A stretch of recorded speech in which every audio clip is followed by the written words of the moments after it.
Cuando a Pablo Casado le parece bien que unos nazis con artrosis en el alma o sin sesera en las meninges abucheen al presidente del gobierno en el Día Nacional de España, el Día de Todos, es porque comparte con ellos al menos una idea, la de que España les pertenece.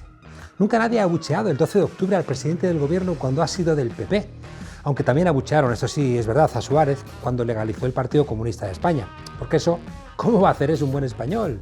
Los países los levantan siempre los pueblos, los cantan los poetas, que suelen sentir con el pueblo, pero le ponen los nombres y los vallan los poderosos. Y por eso creen que el lugar donde viven les pertenece. Si mandan a los mayordomos, a las mujeres del servicio doméstico, a sus capataces y empleados, a sus choferes, se gritan a la gente en las tiendas, a los camareros, a los cocineros, incluso atropellan a la policía o a la Guardia Civil cuando les paran, ¿cómo no van a pensar que el sitio donde pisan les pertenece y es de ellos? Algo que uno aprende de joven y que te deja claro a qué sitio perteneces es cuando alguien te dice en algún lugar que eso no es tuyo y te afean estar ahí, y entonces interiorizas que esa gente son así, de arrogantes, porque nunca nadie les ha hecho sentir en ningún sitio que sobraban. Siempre se han sentido como si estuvieran en su casa. Los arrogantes están atravesados, sin embargo, de un enorme complejo de inferioridad, porque como no han aprendido a quererse desde la humildad, siempre necesitan que todo lo que tienen cerca les engrandezca. Y entonces se buscan compañías tipo florero, o personas ricas o poderosas. Hacen chistes humillando a los demás, dejan valer su supuesta enorme potencia viril.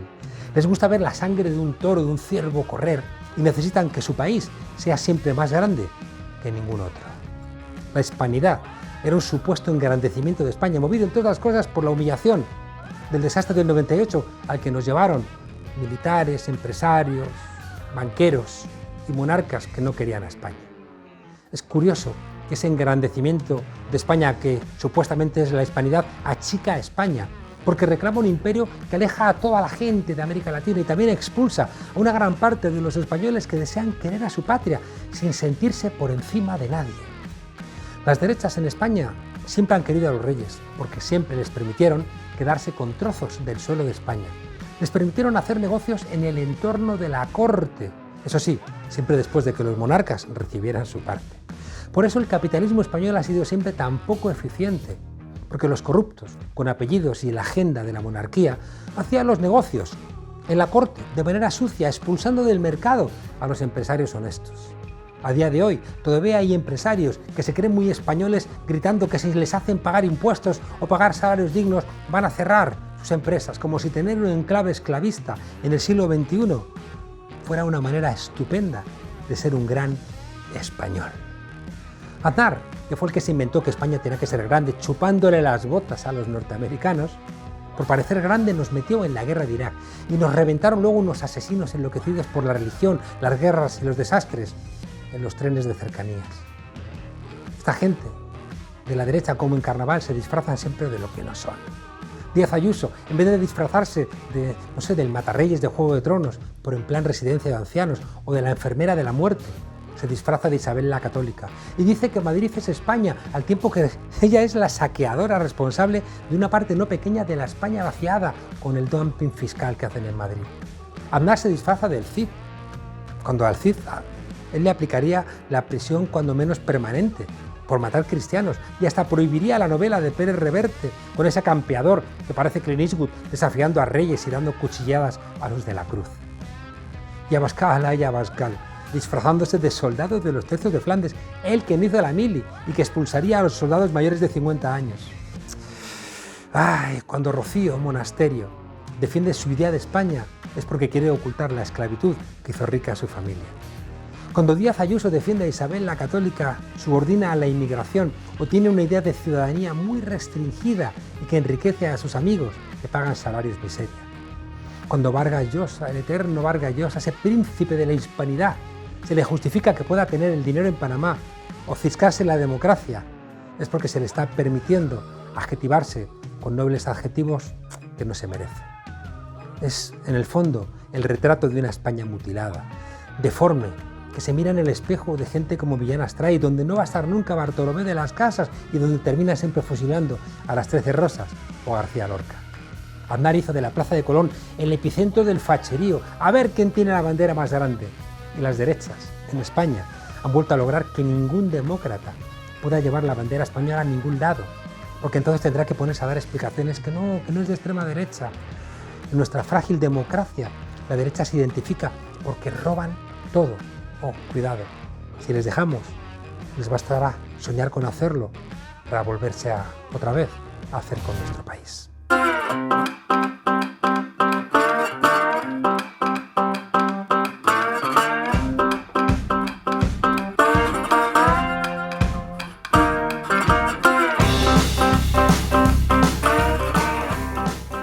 Durante la dictadura, incluso muerto Franco, luchar por la democracia en España te podía llevar a la cárcel. Lo que no sabíamos es que ya recuperadas las libertades y con un gobierno de coalición de izquierdas, también. Dijo una diputada del Partido Popular, muy pizpireta ella, vinculada a la FAES de Aznar, y muy de derechas ella, que el último valladar contra el castrocomunismo iban a ser los jueces. Y ahí les tenemos, librando a unos aunque atropellen a guardias civiles y cazando a otros aunque no hagan nada. ¿Será porque no está haciendo buenas leyes este gobierno? Aunque claro, los ERTE, el escudo social, las nuevas leyes feministas, la primera ley de vivienda con regulación de los alquileres, la subida de las becas, la bajada de las tasas universitarias, el aumento del salario mínimo interprofesional, el ingreso mínimo vital, la revalorización de las pensiones al IPC, la legalización de la eutanasia, en fin, que todavía habrá alguno que, como en la vida de Brian, pregunte ¿pero qué han hecho los de Unidas Podemos por nosotros? Como escuché hace unos días a la princesa Leia en una publicidad de la Uni de Otoño, en estos días en los que la estrella de la muerte de la extrema derecha se cierne sobre nuestra democracia, se hace más necesaria que nunca la participación de todas. Que, en fin, Isa Serra, que es portavoz de Podemos y recién nombrada asesora del Ministerio de Igualdad, está aquí con nosotros. Buenas noches, Isa. Buenas noches, Juan Carlos. Gracias por invitarme. Oye, no sé si llamarte de tú o de usted. De usted tú, queda un por poco favor, feo, no, de ¿no? tú. Tú estudiaste filosofía. Sí. ¿Te prepararon en la carrera para tener que sentarte en el banquillo de los acusados por estar en un desahucio intentando que aquello no tuviera lugar porque va contra la Constitución? No, desde luego que no, pero sí que me enseñaron a ser crítica, a tener capacidad de crítica. Yo creo que eso se aprende muy bien en filosofía y también a entender que la política siempre, y la política que hacemos es política en la historia y que, bueno, lo decías tú en la Universidad de Otoño, el Estado es el Estado heredado y hemos llegado a un Estado, a un gobierno dentro de un Estado que forma parte de un Estado que evidentemente tiene poderes que se están revolviendo contra el hecho de que Unidas Podemos esté en el gobierno y esté empujando avances sociales, ¿no? Y por eso tenemos un poder judicial en rebeldía que está siendo ariete contra el gobierno de coalición y eso se traslada en intentos de encarcelamiento a personas de Unidas Podemos, como el caso de Alberto, no solamente el mío, con necesidad de control del Poder Judicial para tratar de salir impunes de los casos de corrupción, de cloacas del Estado que tienen y desde luego yo creo que lo fundamental para tratar de impedir los avances sociales. Si nos atacan desde el Poder Judicial es porque quieren tratar de impedir esos avances sociales. En la historia ha habido filósofos al lado del poder y filósofos en contra del poder. ¿Ha habido más de unos que de otros? Yo creo que ha habido más filósofos en contra del poder, más con mayor capacidad de crítica y de distanciamiento. Creo que sí. ¿Tú qué crees? Yo siempre pienso que desde la llamada Carta Séptima de Platón, ¿no? Donde el tipo dice, he estado asesorando al tirano, si mal no recuerdo, de Siracusa y me ha ido bastante mal, ¿no? Y ahí das un salto, no sé, a Michel Ignatieff, que escribe el libro ese de Fuego y Ceniza, diciendo, he dejado la filosofía, me he metido a la política y me ha ido como el culo, ¿no? No sé, pero también luego veo a otros pensadores que son siempre muy amables, muy obsecuentes con el poder. Hombre, evidentemente siempre los hay, pero yo creo que fundamentalmente la filosofía lo que te permite también es tener una mirada lejana y, ya digo, con capacidad de crítica del poder, ¿no? Y tenemos numerosos filósofos que son teóricos del poder, por ejemplo Foucault, también Marx creo que es al final un filósofo y teórico del poder, y creo que a eso es a lo que más han ayudado los filósofos a lo largo de la historia. La filosofía tiene mucho que ver con la verdad, de hecho es un diálogo con la verdad. Claro, ¿y cómo dialoga la filosofía hoy con los medios de comunicación? Pues con mucha dificultad, con unos medios de comunicación que hablábamos del Poder Judicial, pero los medios de comunicación también están en rebeldía frente a los avances sociales que no solamente está empujando Unidas Podemos, sino que son parte de los avances que llevan impulsando los movimientos sociales desde el 15M, el feminismo, el ecologismo en los últimos tiempos. Y tenemos a medios de comunicación que son, bueno, pues, absolutamente leales al poder para el que funcionan, ¿no? Y de hecho a los fondos buitre y a los grandes fondos de inversión que los que son propiedad, y por tanto, bueno, pues evidentemente ser portavoz de Podemos en un contexto como este, en el que la mayoría de los medios de comunicación funcionan de acuerdo al poder y no de acuerdo a la verdad, pues lo hace difícil, pero no renunciamos a trasladar nuestras ideas y nuestras propuestas lo mejor que sabemos. Tú eres una mujer joven, ¿no? Y a los jóvenes constantemente se les está criminalizando, y en algunos casos no basta, sino que también se les encarcela. Sí, bueno, yo creo que la criminalización de los jóvenes es algo que llevamos viviendo mucho.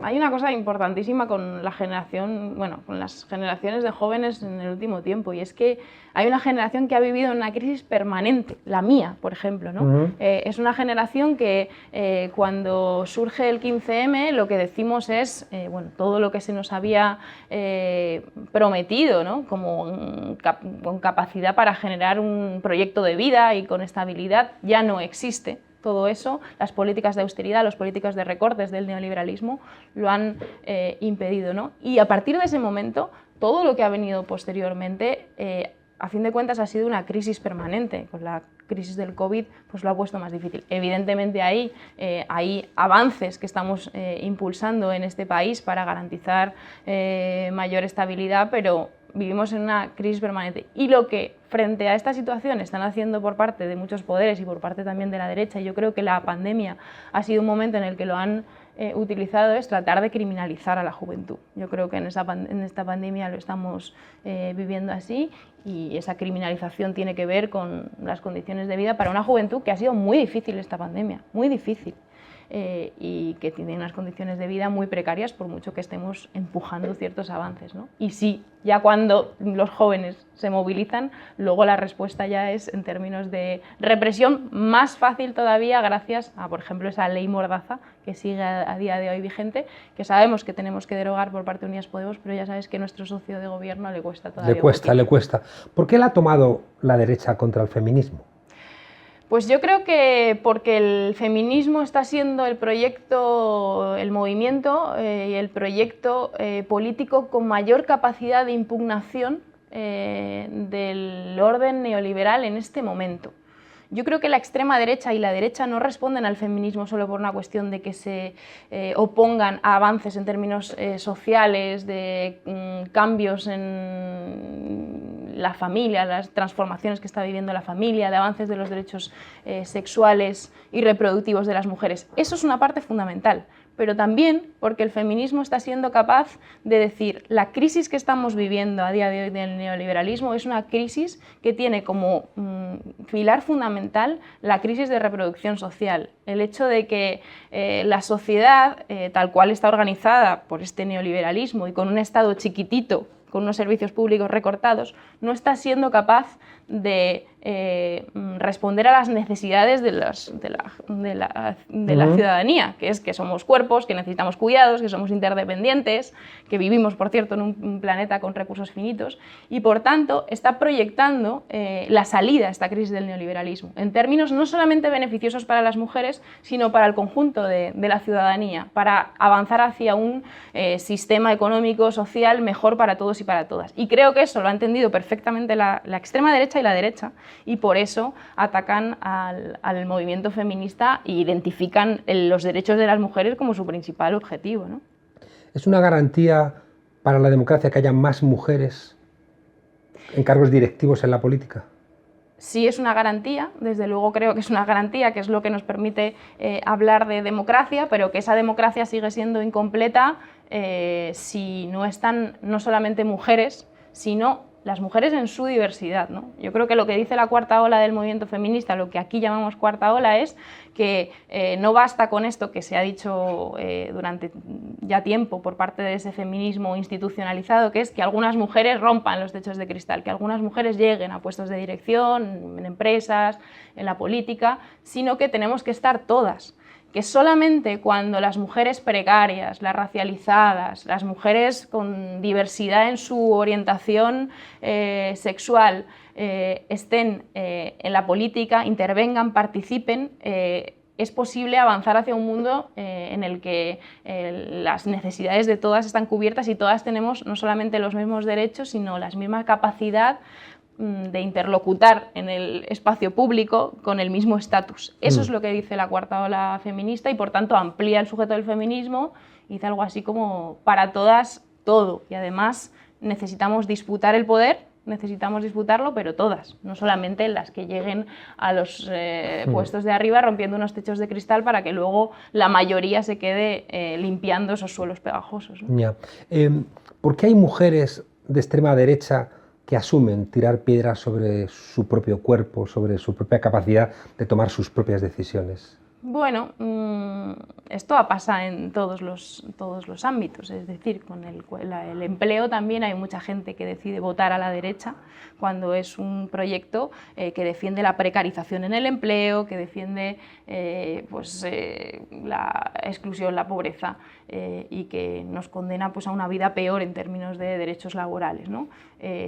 Con el feminismo pasa lo mismo, vivimos en una sociedad en la que pues, la hegemonía la han tenido durante mucho tiempo pues, quienes tienen el poder económico y han tenido la capacidad de convencer a mucha gente y en este caso a mujeres de que el feminismo era una cosa que no le debía interesar, ¿no? Que el feminismo además era una cosa, pues, como decían hace unos años, pues, de sectarias. Eso lo ha roto el movimiento feminista en los últimos años. El feminismo es una cosa, un movimiento, un proyecto, unas ideas de mayorías a día de hoy, ¿no? Con sus diferencias. Y evidentemente hay muchas mujeres que se sienten parte del feminismo, pero que, por ejemplo, el feminismo, digamos, más anticapitalista, antineoliberal, no lo comparten.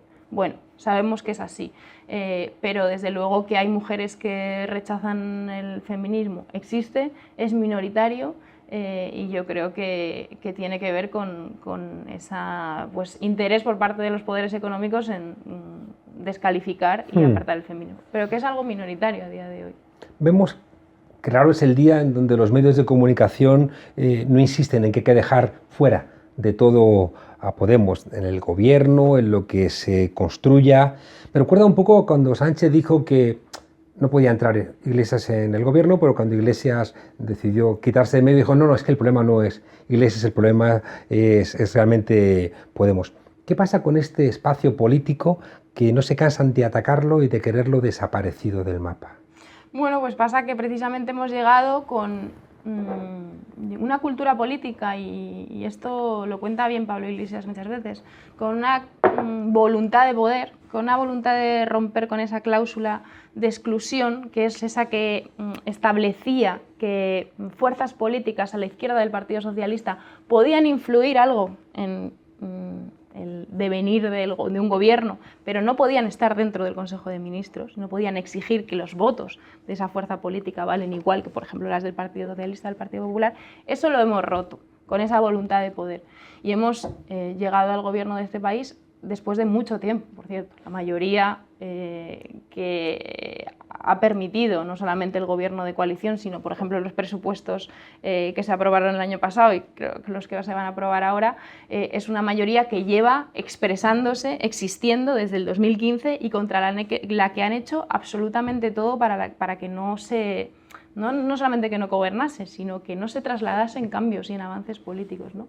Por tanto, sí, lo han hecho todo, no han podido. Yo además creo que lo han hecho primero con Ciudadanos, como la operación del régimen para impedir que hubiese un gobierno de izquierdas, y que cuando no les sale esa jugada ya surge Vox, que evidentemente tiene que ver con cambios profundos del surgimiento de la extrema derecha a nivel mundial, pero que es, digamos, el segundo intento por parte de las élites en este país y que tampoco lo han conseguido, ¿no? Vemos una oposición de derechas que está desnortada y un gobierno pues que con todas sus insuficiencias, porque sabemos que estamos en minoría en este gobierno y que hay que aspirar a ser fuerza mayoritaria, que aspiramos a ser fuerza mayoritaria porque solamente así vamos a poder darle a este país, digamos, los cambios que se necesitan, pero aún así, no quiero pensar que estarán algunos proponiendo como tercera opción después de fracasar la de Ciudadanos y la de Vox. Unidas Podemos ha tenido 3,5 millones de votos casi, votos muy resistentes a todo tipo de ataques, manipulaciones, amenazas, mentiras, y ahí están. ¿Cómo se cuida a esa ciudadanía que ha votado Unidas Podemos? Bueno, pues yo creo que fundamentalmente siendo conscientes de para qué llegamos aquí, de cuál es nuestro papel dentro de las instituciones o en este caso dentro de un gobierno, ¿no? O sea, no olvidando quién es nuestra gente y a qué nos debemos. Que nuestra gente no es solamente la que nos ha votado, sino las mayorías sociales y el conjunto de la ciudadanía para la cual hay que avanzar en este país, ¿no? Para garantizar derechos. Creo que no olvidar eso, ser conscientes de que nuestros sillones dentro de un Consejo de Ministros o dentro del Congreso de los Diputados no nos pertenecen a nosotros, sino que le pertenecen a las personas desahuciadas, a los trabajadores precarios, a las Kellys, a las mujeres que sufren violencia machista, a la infancia. Eso es lo más importante para cuidar esos votantes, esas personas que nos han puesto ahí porque confían en nosotros, ¿no? 4 conclusiones de la Uni de otoño, te pido un comentario de cada una. Primera conclusión, los presupuestos más progresistas que recordamos salen de este gobierno de coalición. Los presupuestos más progresistas y la ley de vivienda que pone freno a los fondos buitre y que permite la regulación de los precios del alquiler. Segunda conclusión, la necesidad de que Podemos sea la primera fuerza para que los cambios lleguen más rápido. Hemos llegado lejos en este tiempo que estamos en el gobierno, nos quedan medidas que cumplir del acuerdo de coalición con el Partido Socialista, pero queremos llegar mucho más lejos. Sabemos que para que haya una recuperación justa hay que ir mucho más allá y eso solamente lo podemos hacer si estamos en un gobierno en mayoría. La necesidad de un frente amplio para sumar a todo este espacio a la izquierda del Partido Socialista para dejar de ser el socio minoritario del gobierno. Sí, eso es fundamental y creo que tiene que ser un frente amplio que cuide precisamente el valor de estos espacios políticos, que es nuestra militancia. Tiene que cuidar la militancia y por tanto tiene que cuidar esos espacios y tiene que garantizar que formamos un frente amplio, que tenemos claro cuáles son nuestros objetivos, pero al mismo tiempo que somos diversos, ¿no? Y un horizonte republicano, feminista y ecologista. Un horizonte para este país en el que república significa mucho más que la jefatura del Estado, igual que monarquía ha significado en este país durante tanto tiempo mucho más que la jefatura del Estado. República significa servicios públicos, significa igualdad, derechos para las mujeres y significa cuidar el planeta y ecologismo. La Universidad de Otoño terminó con una versión moderna de Mi querida España, una canción clásica de Cecilia. Bueno, creo que es fundamental que reivindiquemos a nuestro país y el hecho de que la derecha trata de quedárselo y robarlo, no solamente con la corrupción, sino también con una idea de España muy chiquitita en la que no caben sus pueblos, no cabe la plurinacionalidad, no cabe la diversidad, no caben las personas migrantes que lo construyen día a día. Y por tanto es importante reivindicar esa España grande. Es que ellos parece que España es de ellos, se quedan con la bandera, se han reapropiado de la bandera, llevándola a sus actos de odio y de agresividad. Es complicado, ¿no?, que en una reivindicación, por ejemplo, de pensionistas, ahora alguien lleve la bandera española, porque parece ya que es un símbolo otra vez de la extrema derecha, ¿no?, igual que el rey, ¿no? Parece que es algo que solamente les pertenece a ellos. Sí, de hecho, si algo ha caracterizado y caracteriza a día de hoy a la derecha, las derechas y la extrema derecha, es su vinculación con la monarquía como proyecto para este país y como un proyecto en el que desde luego la democracia no está. Una encuesta en la cual ha participado este grupo público, porque el CIS no pregunta,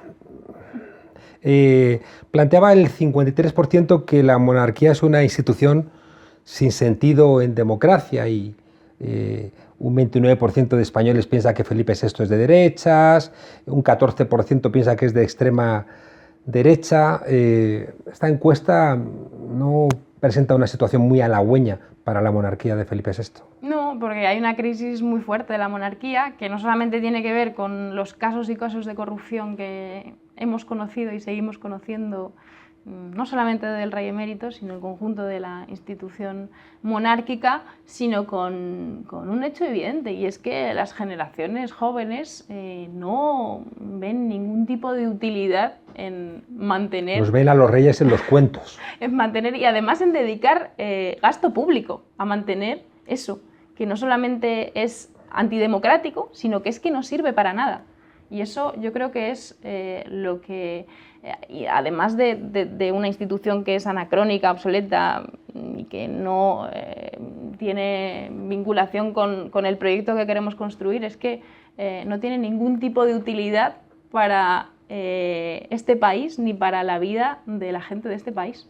Hemos escuchado los gritos de un puñado de fascistas contra el presidente Sánchez y muchas quejas por ese acoso, pero no sé si ha habido tantas quejas ante el acoso que sufrieron la ministra de Igualdad y el vicepresidente entonces, Pablo Iglesias, delante de su misma casa. O sea, hemos visto ayer que unos fascistas asaltaban, ¿no?, a la Confederación General Italiana del Trabajo. Otra vez, no sé si la democracia está siendo muy tolerante con los fascistas. Sí, la democracia, no lo sé, los medios de comunicación desde luego, no solamente con darles voz, sino sin siempre establecer este marco de la equidistancia, como si se pudiese identificar lo que hace la extrema derecha excluyente y fascista con proyectos a favor de los derechos. O sea, ni fascista ni antifascista, ¿no? En ese tipo de tonterías. Yo creo que eso incluso es más nocivo que darles voz, ¿no? Aunque darles voz debería de no ser así, de hecho llegar a un cierto consenso que se establezca entre los medios de comunicación que quieran evitar que algo pase así, ¿no? Pero sí hay una tolerancia con las formas, con la violencia de la extrema derecha que se demuestran, por ejemplo, con el hecho de que se tenga que soportar violencia permanente por personas que deciden estar en la política y llevar a cabo un proyecto político como lo que hemos visto con Pablo Iglesias durante este tiempo, que no lo hemos visto con nadie más en este país. Hemos escuchado a Pablo Casado, por ejemplo, defender la legitimidad de que abucheen al presidente del gobierno solamente cuando es de izquierdas en la celebración del 12 de octubre, ¿no?, en la parada militar. Hemos escuchado al mismo Pablo Casado, ¿no?, que justifica estas agresiones, un giro muy a la derecha, ¿no?, en la convención del Partido Popular. Entonces, claro, si giras tanto a la derecha, parece que al final haces 360 grados y regresas al sitio de donde venías. ¿En el PP ese sitio esto es franquismo? Creo que sí, creo que sobre todo es que en este país lo que ha pasado, está pasando una anomalía respecto al resto de países europeos, y es que bueno, pues hay una derecha que ha decidido seguirle los pasos a la extrema derecha allá donde vayan hasta el precipicio, ¿no? Y hasta el precipicio no para ellos, sino con las consecuencias que tiene para el conjunto del país. Eso es una anomalía frente a otros países y otras derechas europeas, pero además aquí es que ha pasado una cosa, y es que el régimen del 78 supone una democracia inacabada, y eso tiene que ver con que hay una falta de rupturas que se tendrían que haber dado, por ejemplo, con instituciones sociales, como por ejemplo con el Partido Popular, que no lleva a cabo una ruptura con el pasado anterior y con lo que es el franquismo, ¿no? Ayúdame a entender algo como filósofa. ¿Por qué o cómo explicamos que Vargas Llosa puede escribir unas novelas tan espectaculares, incluso sobre dictadores, y luego ser un reaccionario repugnante amigo del fascismo? Vargas Llosa, claro, estamos hablando, invitado a la convención del PP, en los papeles de Panamá, y tan español y peruano, no sé si lo es cuando no colaboras con tus impuestos, ¿no?, a la mejora de tu país. Sí, pero aparte de que no colabora con sus impuestos y que su única patria pues son las cuentas en paraísos fiscales, la cosa importante de Vargas Llosa que me parece es que sus palabras, esto de la democracia, vamos, básicamente o votáis lo que nosotros decimos o está mal votar. Y pagaréis las consecuencias. Y pagaréis las consecuencias. Está expresando un mensaje que no es solamente de Vargas Llosa, sino es de las derechas que frente a un pasado en el que pretendían ser ellos los que eran los demócratas, ahora mismo cuando han visto que han perdido el poder en el gobierno de este país, lo que pasan a decir es algo así como la democracia ya nos da igual. Pero creo que tiene que ver con ese mensaje permanente por parte de la extrema derecha de llamar ilegítimo al gobierno de coalición y en el que bueno, pues, las reglas de la democracia ya no valen, ¿no? Lo que vale es lo que nosotros digamos y por tanto creo que Vargas Llosa está expresando que la apuesta de las élites económicas antes pasaba por decir la democracia es lo que nosotros digamos y ahora pasa por decir pues eso, la democracia nos da igual. Nos vamos. Pedro Sánchez ha mandado una carta a sus afiliados sacando pecho de la subida del salario mínimo interprofesional, del ingreso mínimo vital, de la ley de vivienda, de la ley LGTBI, de la obligación de que las empresas paguen al menos el 15% de impuestos. ¿Te suena de algo todo esto? Pues me suena que son los éxitos que hemos conseguido y obtenido desde Unidas Podemos y contra las resistencias permanentes del Partido Socialista. Pero lo mete en la carta a sus afiliados. Sí, obviamente, porque al final todos esos éxitos pues trata de quedárselos y contarle a la ciudadanía, pero vamos, que esto es lo que han hecho siempre el Partido Socialista en todos sus congresos, como cuando dicen que son republicanos y una y otra vez no hacen más que defender a la monarquía y de hecho ser pilar de la monarquía, ¿no? Es lo que siempre han hecho, lo que pasa es que creo que la ciudadanía no es tonta, que eso es tomar a la gente por tonta y saben perfectamente que el Partido Socialista ha recibido muchas presiones de los fondos buitre para que la ley de vivienda no saliese, para que no se le ponga freno a los fondos buitre y no se regulen los precios del alquiler. Y gracias a la presión de Unidas Podemos y gracias a la presión de la movilización social, del sindicato de inquilinas, de la plataforma de afectadas por la hipoteca, hemos conseguido este avance como todos los demás. Pero esto después de que nos hayan dicho una y otra vez que no se puede, como dijeron con el salario mínimo interprofesional, y después gracias a nuestra resistencia y valentía lo hemos sacado. ¿Sacará pecho Pedro Sánchez alguna vez de la derogación de la reforma laboral del PP? Pues sí, porque lo conseguiremos y volverá a hacer lo que siempre han hecho, pero lo conseguiremos después de muchas trabas por parte del Partido Socialista y gracias a tener la convicción de que para eso estamos aquí y de que la gente nos ha puesto para derogar la reforma laboral porque es de las políticas más nocivas contra la ciudadanía que se han aprobado en este país. Aunque seas filósofa y hayas leído autores bien complicados, no creo que me puedas explicar qué demonios está pasando en Radio Televisión Española, cargándose el programa de Cintora pese a tener una magnífica audiencia, blanqueando a la extrema derecha o ahora vetando una visita a los campamentos en Tinduf del Frente Polisario. Bueno, pues que Televisión Española está siendo dirigida por una mayoría, que es la mayoría del bipartidismo. Cuando llegamos al gobierno de coalición había una mayoría que era la mayoría de Unidas Podemos con el Partido Socialista, pero parece que la parte del Partido Socialista ha decidido aliarse con la derecha y eso supone que quieran controlar ese medio, no garantizando la libertad de información, no garantizando un servicio público, porque es un servicio público, sino actuando de acuerdo a los intereses de esos dos. Como compañero de universidad no entiendo al señor Tornero. Y tratando de no solamente perseguir, sino incluso perjudicar la imagen de un periodista como Cintora, ¿no? Isa Serra, portavoz de Unidas Podemos y asesora del Ministerio de Igualdad. Muchas gracias por acompañarnos aquí en La Frontera. ¿Un libro nos recomendarías para ayudarnos a entender un poquito este mundo confuso? Para entender este mundo confuso,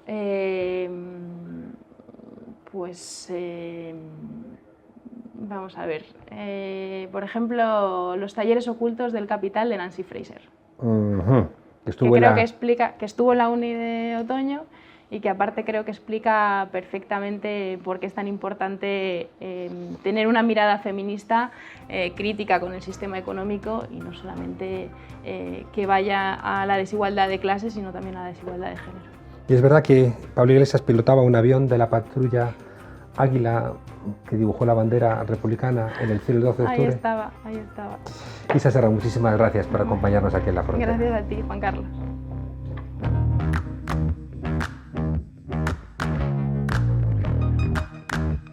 Dirigir un partido fundado por un ministro de Franco y tener que elogiar, para que no se denoten los orígenes, hasta el presidente de la Segunda República, Manuel Azaña, ha generado siempre perturbaciones en el principal partido de la derecha española. Que todos somos hijos del mismo sol y tributarios del mismo río. Esos problemas de personalidad le causan complicaciones a Pablo Casado, secretario general del PP, que no termina de reconocerse cuando se mira en el espejo. Hoy me siento Bollywood, mañana funky, al otro pop. Hace algunos años una conocida marca de productos para la higiene femenina lanzó una campaña de publicidad basada en lo fluctuante que puede llegar a ser la psique humana. A Pablo Casado le sucede algo parecido. Hoy me siento franquista, mañana de centro radical, al otro falangista. ¿Lanzará un dado? ¿Echará las cartas? ¿Le preguntará a algún vidente? Con los demás partidos del espacio de centro-derecha, tanto con Ciudadanos como con Vox, hay cosas en las que estamos de acuerdo, por ejemplo, la unidad nacional. Cuando se refiere a Vox como de centro-derecha, ¿se estará refiriendo a la famosa Enciclopedia Ilustrada o a ese grupo de nostálgicos de la dictadura que presentaron una moción de censura en España hace un año en plena pandemia del coronavirus? Esta moción no la dispara contra el gobierno, sino contra el partido que le ha dado trabajo 15 años. Sería bueno para sus votantes saber si Pablo Casado, que presume de querer tanto a España y de seguir las normas europeas, si estaría dispuesto a gobernar en coalición con un grupo al que Angela Merkel mandó al basurero de la historia. ¿No era Casado el que proclamaba que en España solo hay un partido de centro-derecha? Puestos a trasladarles preguntas a su altura intelectual, ¿estará a favor o en contra de prohibir las albóndigas veganas? En España solo hay un partido de centro-derecha, que es el Partido Popular. Hay otro partido de extrema derecha, que es Vox. ¿Qué es en realidad el PP? ¿Centro? ¿La derechita cobarde que señala la ultraderecha radiofónica? ¿Extremo centro-derecha? Difícil saberlo. Un día acude a la Plaza de Colón y al siguiente se quedan puertas adentro de la calle Génova, evitando que le fotografíen con Abascal y su barba legionaria. Las incoherencias del partido arrancan desde el momento mismo de su fundación.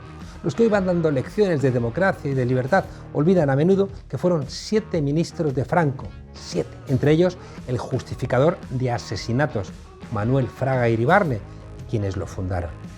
Afiliado a Falange desde muy jovencito, al frente del Ministerio de Información durante la dictadura, ordenó la publicación de la represiva Ley de Prensa y era ministro de Gobernación cuando cuerpos paramilitares asesinaron con impunidad a 3 personas en Montejurra tiempos, en los que Fraga decía que la calle era suya. Solo se marcha adelante a partir de lo que se tiene, del cimiento de la España que ya es. El objetivo era seguir en el poder tras la muerte del dictador. La Alianza Popular de los 7 Magníficos, nombre con el que los periodistas bautizaron lo que era en realidad una federación de 7 partidos con un requisito. Debía estar a la cabeza de cada uno de ellos un ministro de Franco. Pletóricos de creatividad aportaron nombres de una gran sugerencia como Unión Nacional Española o Falange en Guipúzcoa, una coalición de taifas que conseguiría la paupérrima cifra de 16 diputados en las primeras elecciones en 1977. Pero lo más escandaloso es que el candidato a la presidencia del gobierno no ha defendido ni la Constitución, ni al rey de España, ni las víctimas del terrorismo. Los que hoy sufren por la Constitución, los que la defienden con tanta vehemencia, resulta que son los herederos políticos de aquellos 5 diputados que el 31 de octubre de 1978 votaron en contra de la Carta Magna. Votos a favor, 325, entre ellos los 20 diputados del Partido Comunista de España, los 20 diputados del Partido Comunista de España a favor. Votos en contra, 6. Vaya, 5 de Alianza Popular y 1 de Euskadiko Ezkerra, entonces el partido de los polimilis de ETA. La política, ay, la política, qué raros compañeros de cama hace. Que el gobierno y yo personalmente ha autorizado contactos con el entorno del movimiento vasco de liberación. Tampoco les pareció bien que el 22 de junio de 1981 el Pleno del Congreso de los Diputados aprobara la ley del divorcio. Llegaron a decir que aquello era un tiro en la nuca para la familia. ¡Qué sensibilidad! En unos momentos donde ETA seguía pegando tiros en la nuca. ¿Esta actitud nos suena de algo? Para mí el principio es que la familia es indivisible. Dijo Francisco Álvarez Cascos, ¿antes de qué? Pues antes de volver a casarse 2 veces más. ¿Qué hubiera sido de Álvarez Cascos, de Rodrigo Rato y hasta de la propia reina Leticia si comunistas y socialistas no hubieran votado a favor del divorcio? Repetirían el esperpento años más tarde con el matrimonio homosexual. De nuevo el apocalipsis se cernía sobre la familia española. Es una manía del gobierno de parecer moderno y no una reclamación de los homosexuales. Una ley aprobada el 2 de julio de 2005 que permitió casarse a Javier Maroto 10 años después. ¿Y a quién invitó a su boda? Pues a todos esos que habían cuestionado tanto la unión entre personas del mismo sexo. ¡Ay! Siempre la misma historia. Tampoco les gustó en su día la UME, la Unidad de Emergencias. La UME, un capricho faraónico de Zapatero, criticaban que España no estaba para ese tipo de despilfarros. Tan constitucionalistas ellos, defendían que esa unidad militar tenía un dudoso encaje en el artículo 8 de nuestra Constitución, que el ejército, baluarte de la unidad de España, no podía convertirse en una ONG. En fin, que menos mal que la UME salió adelante con el voto progresista y los españoles han podido recurrir a esta unidad en momentos críticos como la borrasca Filomena, donde la derecha no estaba en el fútbol, o más recientemente tras la erupción del volcán en la isla de La Palma. Fariseos, esta gente de la derecha, incoherentes, tanto monta tanto. Es parlen més o menys a Catalunya. No solamente la leo desde hace muchos años, la entiendo y además cuando estoy en círculos reducidos no muy amplios la hablo también. Demócratas de Franco, monárquicos de Fernando VII en adelante y marxistas de Groucho. Estos son, dicen, mis principios, pero si no funcionan en las encuestas, pues tengo otros. Los que hoy no dejan de invocar a Puigdemont y critican la inmersión lingüística son los que hablaban catalán en la intimidad y defendían el 3% para Jordi Pujol. ¡Ay, qué tiempos en los que Aznar mandaba callar a los militantes del PP que gritaban en la sede de Génova: «Pujol, enano, habla castellano!» La España profunda.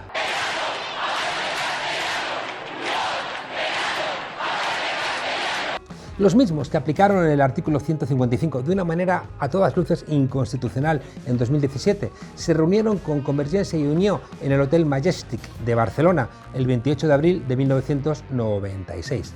La factura de aquella cena ya la conocemos. Aznar sería investido presidente del gobierno el 4 de mayo de 1996 y la familia Pujol terminaría acusada ni más ni menos que de organización criminal. Váyase, señor González. Si le queda algo de dignidad, debería dimitir hoy mismo. ¿Con qué facilidad exigen dimisiones? ¿Con qué facilidad dan lecciones de ética? Estos que tienen entre sus filas más de 1000 imputados por corrupción. Estos que llevan haciendo trampas en las elecciones desde los años 80, vendiendo obra pública a precio de saldo para recibir después mordidas e ir dopados a las elecciones. La Gürtel, Nos, Púnica, Lezo, Kitchen, los Villarejo, los Rato, los Bárcenas, los Ignacio González, las Esperanza Aguirre. ¿Es que ha dimitido a alguien? ¿Es que han pedido perdón por tantos años de saqueo de las arcas públicas? No tengo que pedir perdón por nada. Y no voy a pedir perdón porque usted me lo pida. Que ese PP ya no existe. De Pablo Casado diciendo en la convención del PP que Aznar y Rajoy son lo mejor de los gobiernos de España, un ejemplo a seguir. Y al día siguiente, repitiendo que el PP no tiene nada que ver con la corrupción del PP en el pasado, que eso lo dejamos para otro día, cuando hablemos de los caraduras. Porque hablar de esquizofrenia no, porque eso es una enfermedad. Y estos lo que son es unos sinvergüenzas, sin maldita la gracia.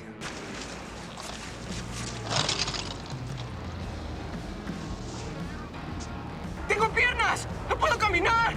¿Existe el Partido Popular como partido? ¿O ha sido siempre una organización para delinquir, como señaló el Tribunal Supremo en la sentencia de la Gürtel? Cambiar de sede como intento de borrar cualquier rastro de corrupción resultaría casi enternecedor si detrás no se escondiera lo que representa, de verdad, el Partido Popular. Da un poco de miedo en la mirada que se le ha quedado al PP tras la Convención de Valencia. La promesa de derogar o de reformar las leyes de memoria democrática, las leyes feministas, ir contra el aborto, significa un aviso a navegantes. Abstenerse votantes de centro, porque el viejo PP ha vuelto. España no tiene que pedir perdón a nadie ni por nada. Una mala noticia, sin duda, para la vida política española, pero también para los conservadores europeos, que no van a recibir ningún apoyo democrático desde el sur de Europa, vamos, sobre todo desde España. Es sintomático que por la Convención Popular de Casado solamente aparecieran Nicolás Sarkozy y Sebastián Kurz. El primero, imputado por asociación de malhechores, y el segundo ha tenido que dimitir a la semana siguiente como canciller federal de Austria. ¿Por qué? Pues por un escándalo de corrupción. Lo de Vargas Llosa haciendo de matón y diciendo que los pueblos que no les votan a ellos lo pagarán caro, lo dejamos. Hay que recomendar a Vargas Llosa que lea los libros sobre dictadores que escribe un tal Vargas Llosa. Y a mí, mirándome a la cara, nadie me habla de una derecha cobarde ni una derechita cobarde, porque no me lo aguantan la mirada. El Partido Popular ha pasado al ataque. La estrategia política que desveló Pablo Casado en la Plaza de Toros de Valencia, el sol ante el peligro, incluyó un nuevo y radical giro a la derecha. El objetivo, recuperar al votante que encontró en Vox una trinchera ultranacionalista, heredera ¿de quién? Pues de don Pelayo, de Isabel la Católica, de Franco, desde la que combatir al independentismo catalán y combatir a movimientos tan peligrosos para la hombría como el movimiento LGTBI y, por supuesto, a las feministas. Una España imperial con un pasado heroico, una España imbatible que no debe pedir perdón a nadie. ¿Por qué van a pedir perdón los españoles a nadie por nada? Que pone los pies encima de la mesa con Bush. Una España rodeada de enemigos, acechando a quitarnos nuestra gloria. Una España que da por buenos los muertos, sean, claro, indígenas, esclavos negros, sean rojos, sean en los trenes de cercanías de Atocha, o todas esas mujeres a las que no les han reconocido nunca ningún derecho sobre su cuerpo. ¿Muertos? Bueno, España lo merece. En definitiva, quitarse los complejos de derecha cobarde. Esto es, en su lectura, de derecha democrática, para decir que en la España que ellos representan no caben feministas, homosexuales, inmigrantes o trabajadores y jóvenes y viejos que reclaman sus derechos. No caben jueces honestos, no caben artistas de ánimo libre, no caben intelectuales que no estén supeditados a sus amenazas. O te arrodillas ante don Pelayo o a la fosa. Quo vadis, PP, quo vadis. El problema, ¿cuál es?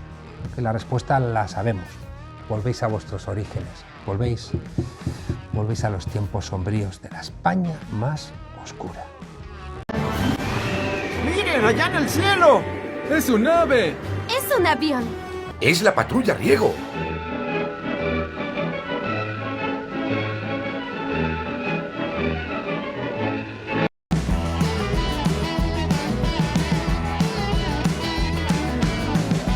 Ayuso, la cabra de la Legión y la patrulla Águila. Podría parecer el título de una comedia italiana de los años 70, también un capítulo de La que se avecina, si no fuera porque estamos hablando de algo tan serio como la fiesta nacional.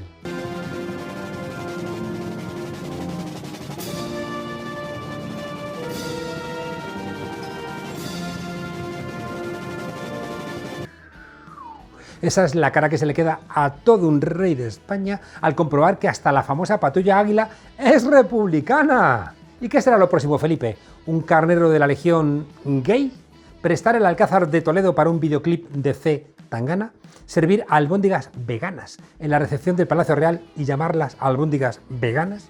¿Descentralizar instituciones de Madrid para que Madrid siga siendo Madrid y España y no sé muy bien qué más? Quiero que quede claro que destrozar Madrid es destrozar a España.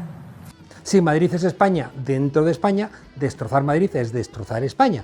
¿A cuántos no habrán dado el Premio Nobel de Matemáticas por mucho menos? Isabel Díaz Ayuso, que a perspicaz no le gana ni Marie Curie, va mucho más allá en su teoría. Madrid. Buscan que otros españoles odien Madrid. Y, por tanto, lo que quieren es que los españoles odien su propio país. Elemental, querida presidenta. Por esa misma regla de 3, cuando ella abre la boca, lo que busca es que odien al Partido Popular. Ergo, Pablo Casado no podrá llegar a la Moncloa ni siquiera con la ayuda de Vox. En realidad, todo tiene su lógica. Si lo que quiere es quedarse con su puesto, piensa mal, y en el caso de Díaz Ayuso, casi seguro que acertarás. Es lo que tiene la fiesta nacional española, que es una fecha para la polémica. ¿Por qué se celebra el 12 de octubre y no el 6 de abril, que es cuando Maciel ganó Eurovisión? A ver, ¿cuántas alegrías no se llevó la patria? Y si alguien odia al Real Madrid, ¿está odiando también con eso a don Pelayo? ¿Por qué siempre tiene que salir algo mal en los desfiles de la fiesta nacional en los últimos años? ¿Es un concurso de gafes? Y si es un concurso de gafes, ¿quién quedaría primero? ¿Felipe VI o Fernando VII? ¿Es acaso Pablo Iglesias el Top Gun de la Patrulla Águila? Y lo más importante de todo, ¿por qué una cabra por la Castellana, cuando ella sería mucho más feliz en la casa de campo, poniéndose de hierba hasta las trancas, de hierbabuena, ¿se entiende? Bueno, o ahora que estos de Podemos quieren aprobar la legalización del cannabis, ¿fumará la cabra? ¿Se lo fumarán todos los de la Legión? ¿Serán veganos los de Millán Astray? Si es que España ya no es lo que era. Oye, por fortuna, por fortuna. Hasta la semana que viene, desobedientes. Oye, tú, cabra, cabra, ven aquí. ¡Cabra!